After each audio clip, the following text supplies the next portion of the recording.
Today I thought I would do a what I eat in a day stay-at-home edition. Yes, we're still in lockdown. So I live in New South Wales, and the whole of New South Wales, I think, well, majority of it is in lockdown. We are going on just past week 2 for where I live, so Newcastle. It is looking quite good in the sense where we have very minimal cases and we're hoping only another 2 weeks.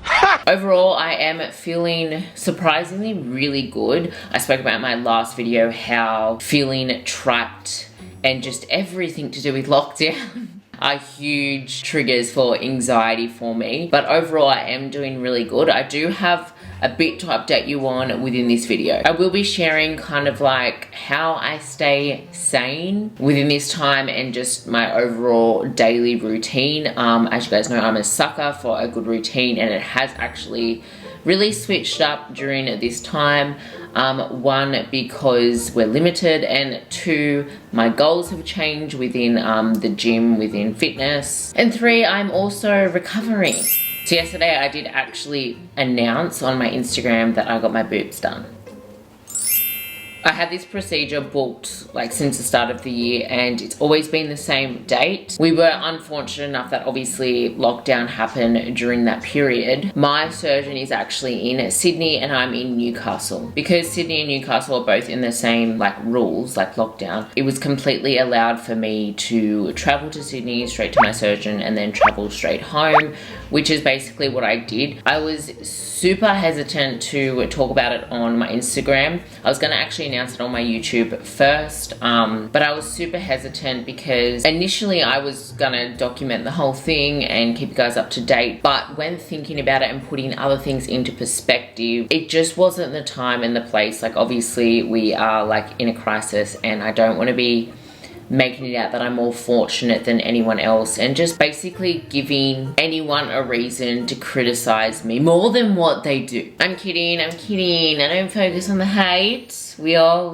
fucking love. It's our channel full of love. Like I knew I was going to be recovering. I just didn't want to deal with like the hate and the criticism that I may have got announcing that. And look, I'm someone who, if you know me, I'm so transparent and I tell you guys literally everything. But again, social media, you only really see such a small part of people's lives. So many people just twist stories and just twist things, especially in my life, to make it out literally like 10 times worse than what it is. And I knew that was gonna happen. But yesterday I did end up announcing it because I did get so many messages of 1, people noticing, and 2, extremely intrigued because they either have their surgery booked or they're wanting to get their surgery booked. And like when it comes down to giving people advice, I'm like, oh, I can't just leave it inside. Like if I know or if I'm experiencing something, I'm like, blah, blah, blah, I want to talk about it. So I'm currently 2 weeks post-op.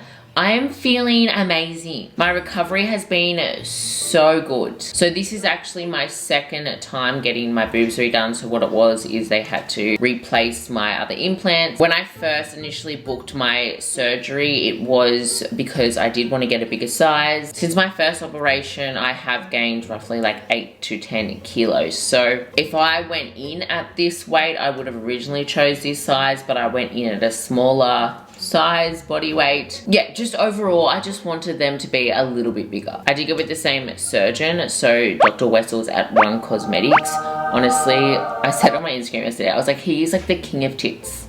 Like he's the best surgeon. He genuinely just cares about every single patient and what their boobs are gonna look like. Like, I have gone in there wanting a certain size and he'll be like, no, you need this because of this. So many surgeons out there are just like money hungry and they're just like, yeah, if you want that, I'll give you that. If you want that, I'll give you that. But he's like, no, I feel like you should have this, or I don't feel like you should have that. Like he just generally cares about every single patient, and he's like a boob perfectionist. So I got $4.95 teardrops. So teardrops are more like natural look, but I got them high profile.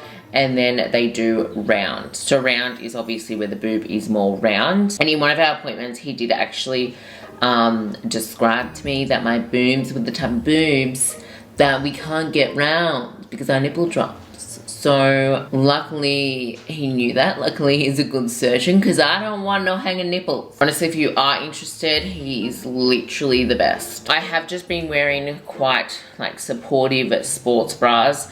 Mainly Riderwear, they have their new Seamless, and I found that has been extremely supportive. Okay, anyway, enough boobs. I just thought I would update you guys on that. I am actually planning to do like an entire video for like boobs, but like recovery wise, exercises you can do later on, etc. Like I said, my recovery has been so incredibly amazing. Like, people message me like, why are you so normal? And I'm like, I don't know. It could be something to do with like it being my second time round and the area was like already stretched, but like my recovery has been like stupidly good. Like the 4th day I was like fine. Like I've been doing housework, I moved that lounge the other day. Don't recommend. I did do it with my feet and a bit of arm movement, but tiny bit. And I have actually been doing like light booty exercises with like booty bands. If you are planning to get your boobs done, highly recommend talking to your surgeon about your specific body, your recovery time, and when you can exercise. Don't go off me. Like, my recovery has been stupidly good. Because I did travel to Sydney and then back home, it wasn't mandatory for me to be in like isolation where you can't leave your house for 14 days. It wasn't mandatory because Newcastle and Sydney are in the same rules. Even though I did go straight to my surgery and straight home, like we literally didn't stop anywhere, Joel and I did actually want to take precautions because of Caden, and we both made the decision that we would isolate from each other for them 14 days. It has been so fucking hard, like so hard. So Joel and Caden have been staying at Joel's parents' house, and he kind of thought this was a really good idea in the sense where we were taking precautions and being extra safe, and also it was going to give me like basically a break of just homeschooling, of taking care of 2 boys. He's just realized that I've been a little bit stressed, and obviously you don't need to get your boobs done to have this break, but he just took this circumstance to an advantage and was just like, okay, you do need a break. I've been homeschooling non-stop, I've been working from home, I've been having my goal, which has been like intense training and just focusing on my nutrition all the time, and this has been a huge break for me, and it has kind of been a really healing process. Not really meaning my tits, I understand that they're healing, but like I mean like mentally. So again, that is why my routine has changed. Usually my routine would be sculpting around like homeschooling and everything like this, and this is one of the main reasons why I did want to make this video during this time. Is I know that more people, more of the population watching this video will be able to relate and get more ideas of more of like a solo routine, because I know not everyone on here is homeschooling. Within that time frame, I have been able to get quite a solid routine that just overall makes me feel good. That is my #1 focus at the moment, is just feeling good. Roughly every morning I've been getting up at 7 AM, which is good. It's been a little bit of a sleep-in for me. After I've like woken myself up, I will actually straight away get into active wear to kind of trigger myself of movement, momentum, and like getting active. I'll have C Active AM blend, and then I'll actually find one of my podcasts that I'll listen to for my walk. So I've been walking every single morning during isolation. It has been really good. Walking isn't something that I used to do from choice. It's not something that I really ever do that much unless Joel and myself wanted to go for a walk, but it's been a really therapeutic thing to add into my routine. When I'm in a building phase, I have like an all-in attitude, and because I don't somewhat see walking to serve my goal, I'm like, yeah. But what has been motivating me to walk is just knowing how good I feel afterwards. I've been using my surge method, so I've been using the category E to educate myself, and I've been listening to podcasts, or I'll listen to like meditation music, and I'll use my S category to self-evaluate. So I've been using that tool to really motivate me, knowing how I'm gonna feel afterwards. So I've been roughly just doing the same route, half an hour every single morning. When I come home, that walk just instantly makes me feel really productive. I've been making sure that my space is always clean, and I've been getting it just to feel how I want it to feel. After I've cleaned up and everything, I will then just make some breakfast. I've been having brekkie till like 8:39, which is kind of like late for me, but again, I have just been allowing myself to sleep in and just to really go with the flow. Like that has been my #1 focus during this time, is to be more intuitive and listen to my body, and it just feels so good. Because I am someone who, like, when it comes down to training and eating, I follow a structured plan, And yeah, you kind of lose that sense of listening to your body. You just follow a plan and you are on this like autopilot mode with fitness and health. Again, which is something that if you do have a specific goal, it's something that does really work. But during this time, I've just been basically just really embracing listening to my body. Like my usual what I eat in a day is I'm showing you literally what I eat in a day. I'm not trying to get fancy with my meals. I'm trying to actually just, this is what I eat in a majority of my days. Surprise, surprise. Oh, yes, I know. Getting a bit fancy. Honestly, just love it.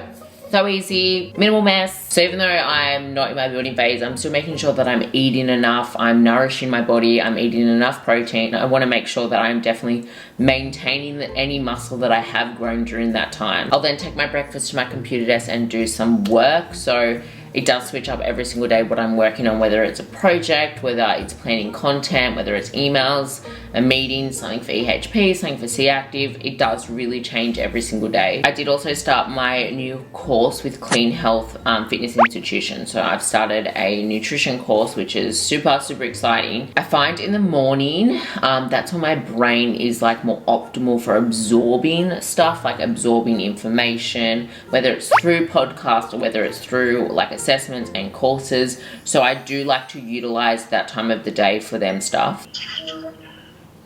Say good morning. Do you miss me? Yeah. Yeah? A little bit. I miss you.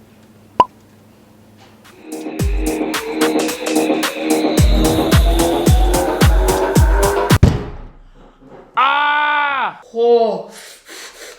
I literally change activewear at least 2 times a day. Don't recommend, it's a lot of fucking washing. I'm about to do a home workout, so I'm having the mystery flavor Oxy Shred. Honestly, this and Raspberry Refresh, I kind of just like mix between the two. It gets me excited for my workout. I spoke about on my story how I use like certain triggers to get me into that like motivated headspace, whether it's Oxy Shred, music, something where I'm triggered, where I know what's gonna happen next, so I'm gonna work out. It's all about just creating like a routine, a schedule that you can stick to.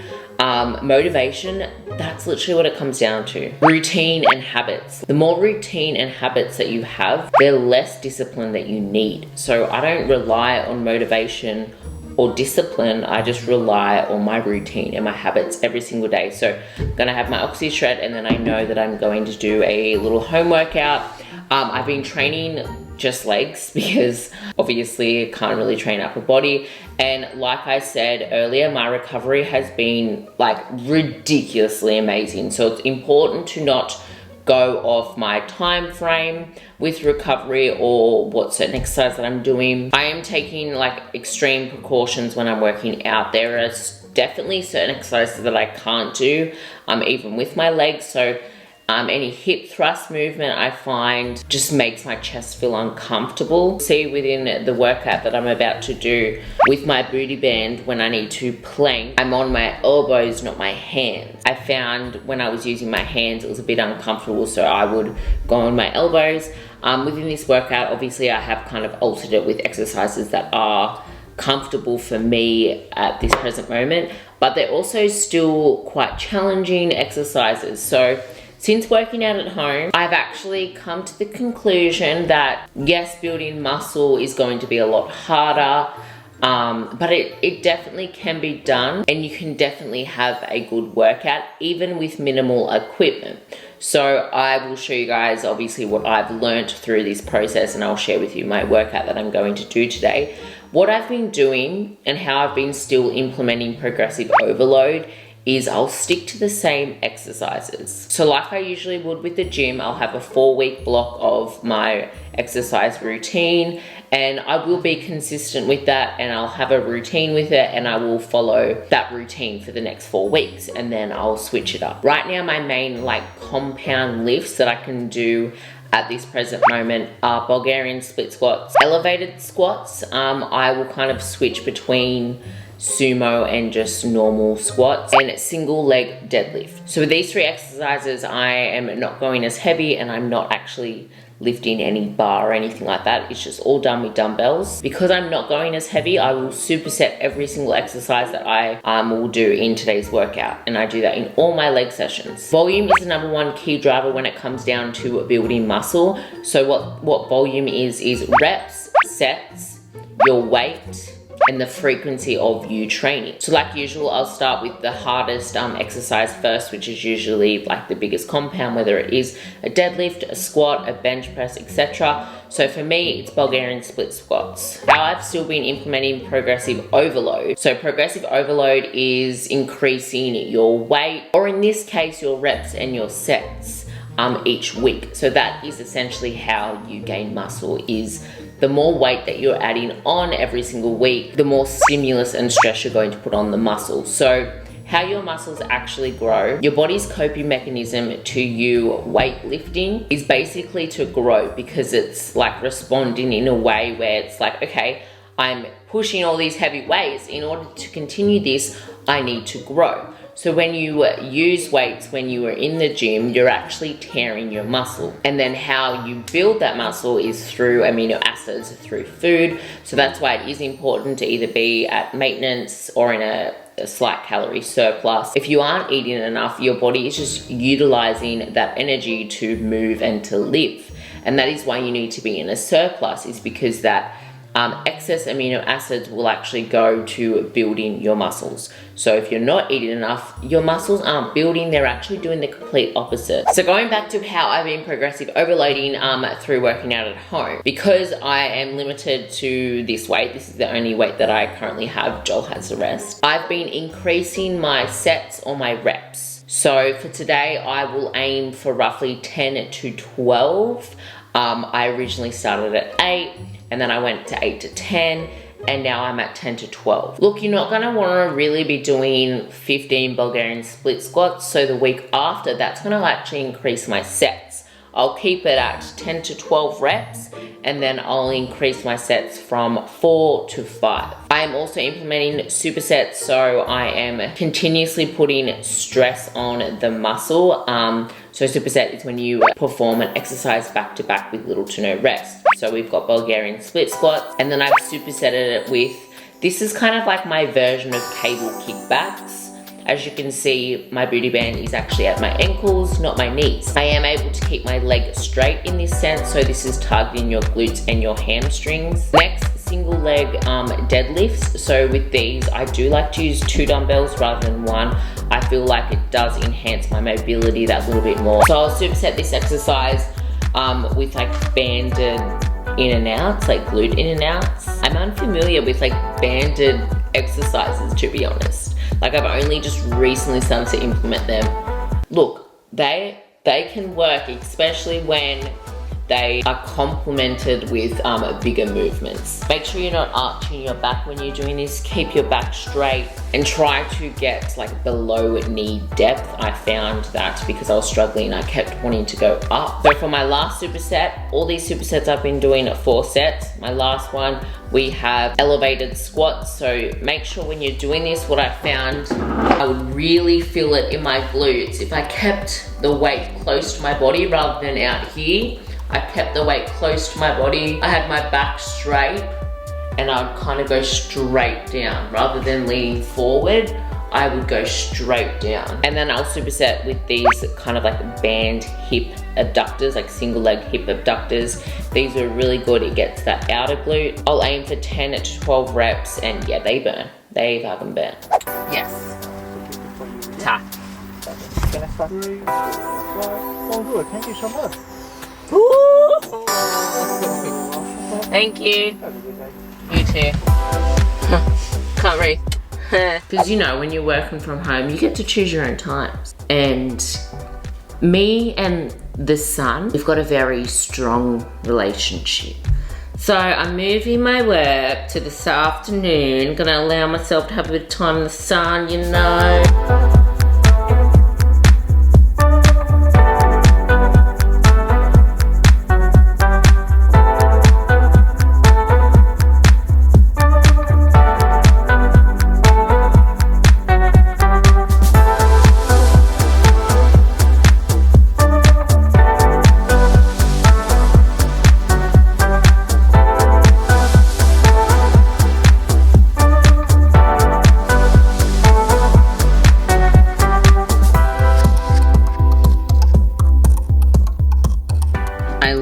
literally haven't even showered today.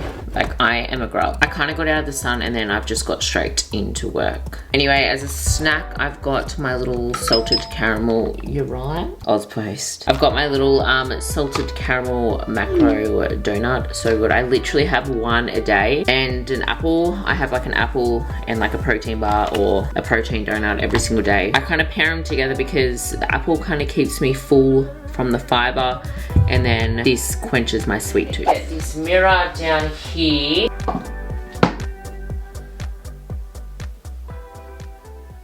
Okay, so most nights I've been making little muffin pizzas. Like, I'll put turkey bacon and chicken. They're honestly so yum. This is the turkey bacon that I get. So if you're in Australia, I get them from Coles. They don't sell them at Woolies.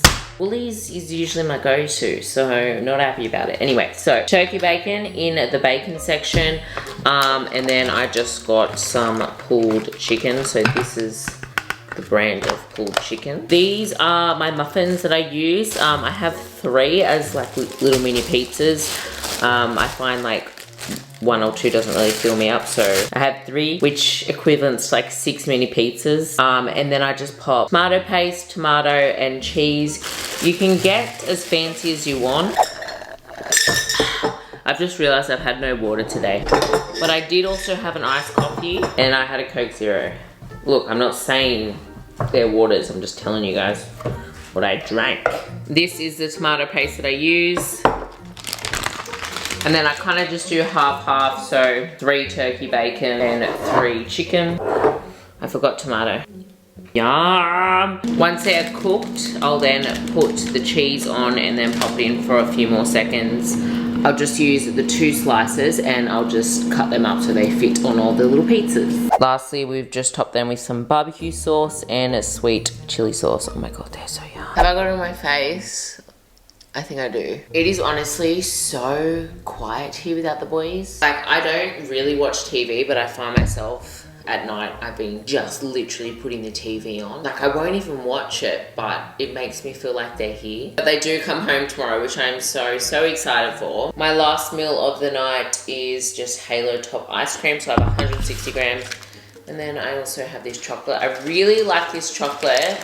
It's like just this dark chocolate from Coles, but how they come in little squares, like proportions. Because, yeah, look, when it comes down to chocolate and chocolate blocks, you can just eat the whole thing. Right after dinner, I did actually also have my PM blend. I have it straight after, like, I eat like a big meal because it really helps with my digestion. Honestly, it's an automatic trigger. As soon as I have dinner now, I go straight for my PM. It helps so much with digestion. Also, I find it really prevents like any morning bloat. So highly recommend. Also highly recommend putting sugar-free maple syrup on your ice cream. Anyway guys, I hope you did like this video and this little update what I eat in a day. I'll see you in my next video. Bye.